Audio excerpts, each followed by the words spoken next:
High, কি অবস্থা সবার? আজকে আপনাদের সাথে আমি শেয়ার করব সারাদিনের টুকিটাকি একটা ভিডিও, ছোট্ট একটা ব্লগ। ভিডিওটা দেখতে থাকেন আর আমি কি করি সেটাও দেখতে থাকেন। সকাল থেকে মেজাজটা একটু গরম ছিল। টুকিটাকি কাজ করতে নাস্তা আনতে লেট হয়ে গেছে। যদিও সবসময় তো আর বাহিরে খাওয়া হয় না, মাঝে মধ্যে খাইতে ইচ্ছা করে। তো দেখা যায় কি, যেটা নিয়ে বেশি আশা বা শখ থাকে না, ওটাই কেমন যেন গোলমাল হয়ে যায়। তো নাস্তা নিয়ে আসলাম। আর আমি দোকানদারকে বলছি যে গরম গরম দিবেন। কারণ হচ্ছে দেখা যায় পরোটা কিন্তু গরম গরমই ভালো লাগে। আর পরোটার সাথে আমি ডাল ভাজি নিয়ে আসছিলাম। তো এতে তো হবে না, আনহেলদি খাবার খায় তো লাভ নাই, একটু হেলদি খাবারও নিতে হবে।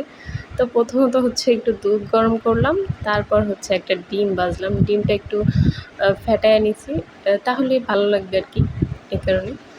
তো পরোটা ধরতে গিয়ে দেখি যে মানে ভাজাই হয় না, এক পাশ হয়েছে এক পাশ হয় নাই। আর তার মধ্যে আবার ছিল শক্ত, মনে হয় যে একবারে সকালে যেটা ভেজে রাখছে সেটাই আমাদেরকে দিছে। বাট কি আর করার, ওনাদেরকে তো মনে মনে অনেক বকা চলে আসছিল, দিয়েও ফেলছি। খুব রাগ হয়েছে যে বারবার বলার পরও কেন এরকমটা দিল। যদি না পারতো ঠিক আছে, বা বলতো যে আপা নাই, বা শেষ হয়ে গেছে। যাকগে, মানুষ এরকমই হয়, বিশেষ করে ব্যবসায়িক মানুষ। আর আমাদের এখানে এরকম একটা জায়গায় আছি, ভাড়া থাকি, যে এখানে হচ্ছে দেখা যায় আশেপাশে প্রয়োজনীয় আমার প্রয়োজনীয় কিছু তো পাই না, অনেক দূরে যাইতে হয়। আর ওরকম কোনো ভালো দোকান বা হোটেলও নাই, ভালো লাগে না এই কারণে। বাট কিছু করার নেই, বাসা ভাড়া কম এদিকে, এই কারণে থাকা হয়।